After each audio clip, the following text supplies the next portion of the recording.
Historical accounts reveal that the ties between Ethiopia and Russia goes back to thousands of years. But the modern bilateral relationship between the two countries started during the reign of Emperor Menelik II, when Russia sent Viktor Fyodorovich Mashkov, who was a military and political officer, to Ethiopia in 1889.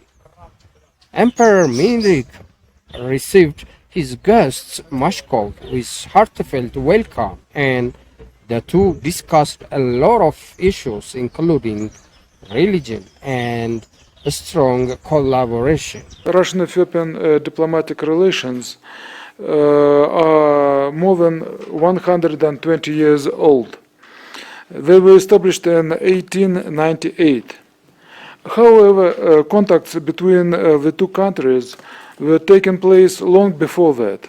They date back to the 15th and 16th centuries. In the second half of the 19th century, Russia began to show more interest in the development of relations with Ethiopia due to its growing role on the world stage and in international politics. Then the Russian envoy set off on his return journey with a letter and gifts for Alexander III of Russia.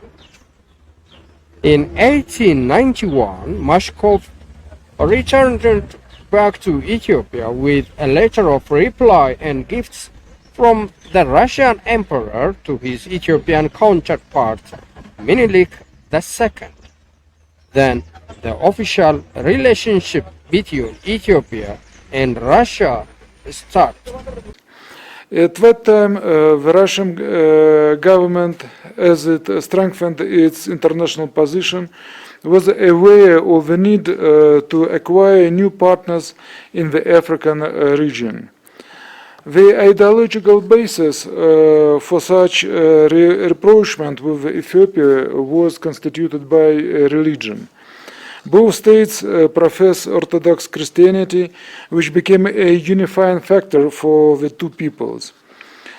In addition, Ethiopia, being a non-colonized free country, needed a strong partner among the European countries, which was not showing colonizing ambitions in the region and could help it build its army and preserve its political sovereignty and independence. Thus, this also played a role in strengthening of the relations between our two countries. In his diary, Mashkov said that Ethiopia was the only Christian country in Africa by the time. Even though Mashkov returned to his country, Russia, men who accompanied him remained in Ethiopia and started giving military trainings to Ethiopians. And they marched with Ethiopians to Adua and fought against the Italian invaders in 1996. At that time, as I have said, Ethiopia, on her part, sought to ensure the security of its borders and protect it from the external threat. As a result of a number of Russian expeditions and missions to Abyssinia within Ethiopia, a solid foundation of bilateral relations was laid, and it serves us until today.